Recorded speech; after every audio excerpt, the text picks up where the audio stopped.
नमस्ते। आज मैं द्वितीय विश्व युद्ध के सबसे कम उम्र के योद्धा की वास्तविक जीवन की कहानी पर आधारित सोल्जर बॉय नामक एक फिल्म की व्याख्या करने जा रहा हूँ। फिल्म की शुरुआत तब होती है जब सर्गेई सपने से डरकर जागता है और अपनी माँ को बुलाता है।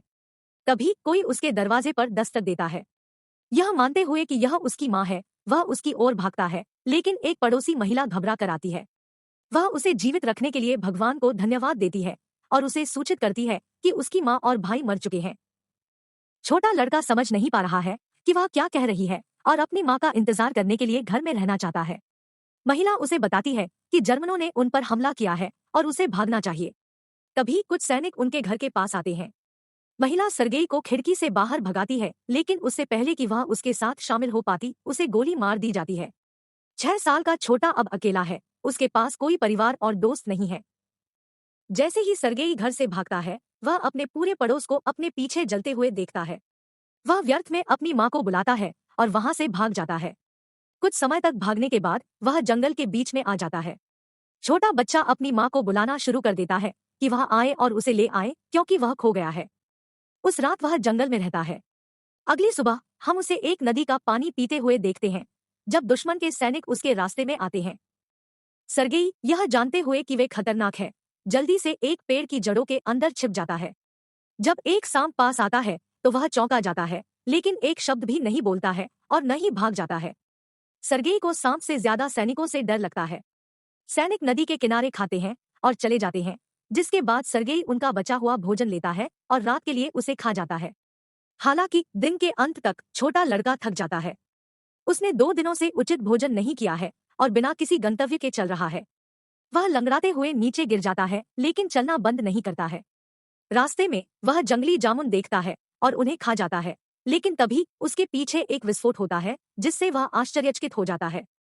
लड़के को चक्कर आने लगते हैं और वह अपने पीछे आ रहे किसी व्यक्ति को मतिभ्रम करने लगता है।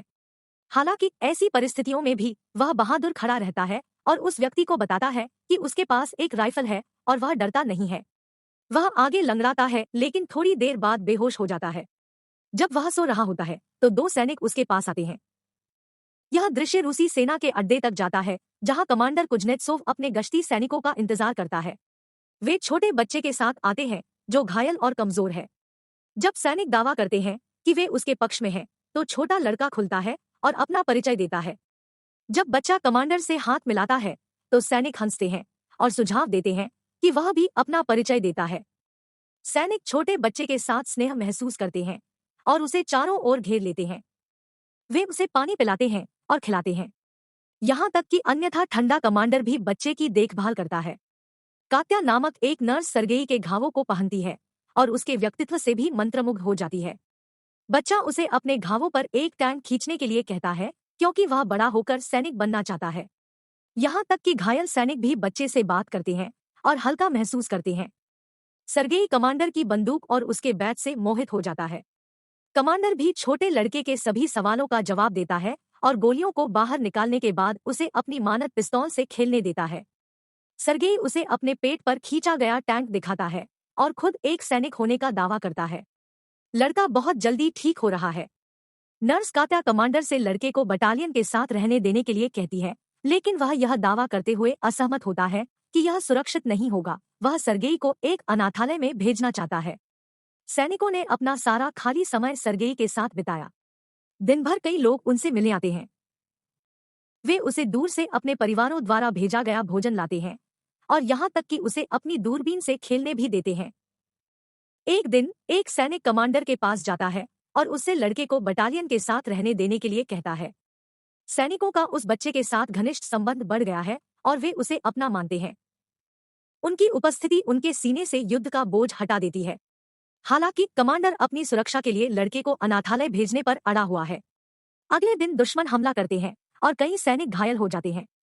सर्गेई को अनाथालय ले जाने के लिए एक वाहन आता है।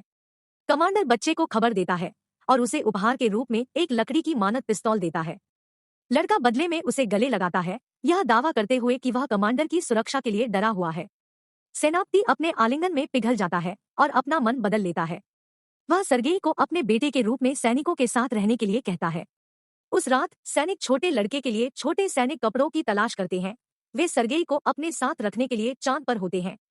कमांडर सर्गेई को जगाता है और उसे कपड़े देता है। वह उन्हें पहनता है और एक असली सैनिक की तरह इधर उधर भागता है। अन्य लोग उसे अपना छोटा सैनिक लड़का कहने लगते हैं।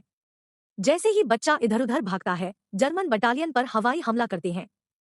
सैनिक जल्दी से सर्गेई को एक सुरक्षित स्थान पर ले जाते हैं और दूसरों से लड़ते हैं। घायल सैनिकों की संख्या तेजी से बढ़ रही है।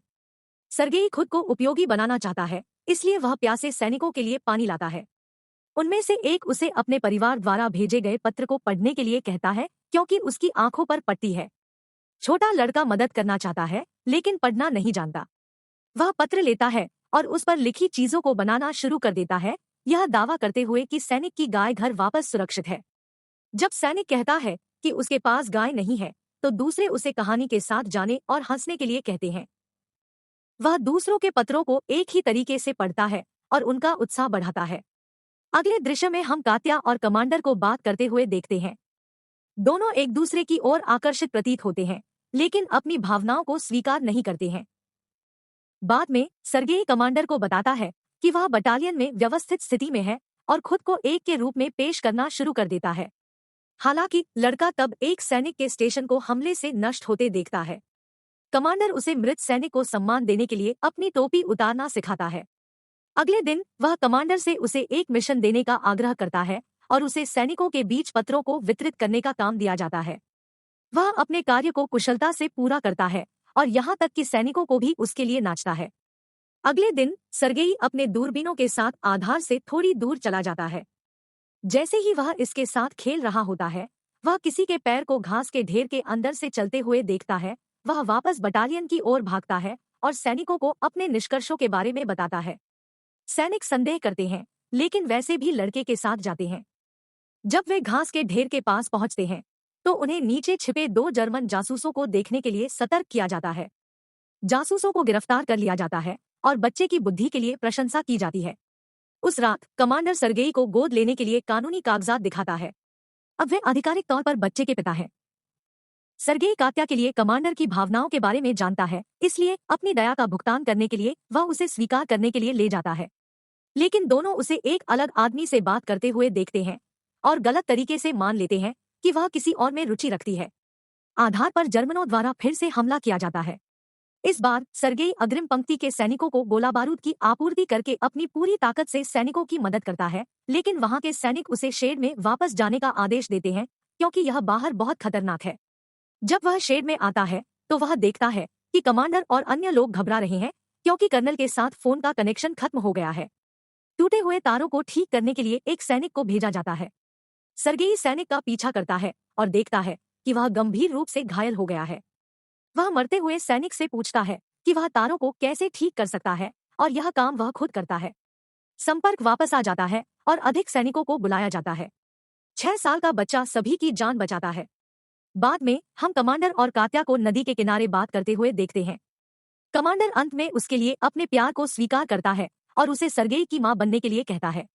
कात्या चांद के ऊपर है, लेकिन इससे पहले कि वह कुछ कह पाती, एक सैनिक उनके पास आता है और कमांडर को एक पत्र देता है, जिसमें कहा जाता है कि उन्हें अड्डे से भेज दिया गया है। अगले दिन सभी सैनिक सर्गेई के साथ अपने नए अड्डे के लिए रवाना हो जाते हैं। हालांकि रास्ते में उन्हें एक खदान मिलती है, जो उनके कुछ वाहनों को उड़ा देती है। कमांडर घायल हो जाता है, जबकि समूह का अर्दली, जो सर्गेई के करीबी था, विस्फोट में मर जाता है। वह रोता है और सेनापति को गले लगाता है।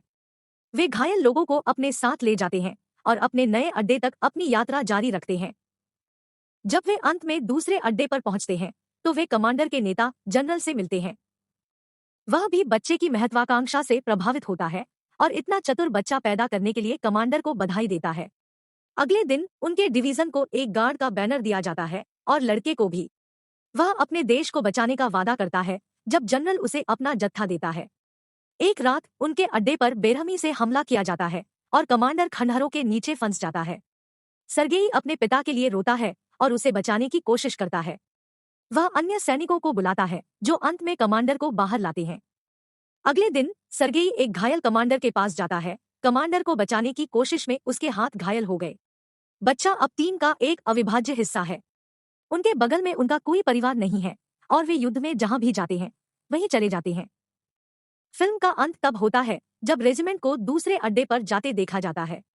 पृष्ठभूमि में एक आवाज बताती है कि उन्होंने स्टेलिनग्राद युद्ध में भी भाग लिया था और सैनिकों के साथ पोलैंड पहुंचे थे।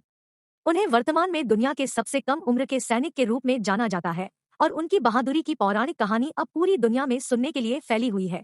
इस तरह के और वीडियो के लिए चैनल को सब्सक्राइब करें, लाइक करें। देखने के लिए धन्यवाद।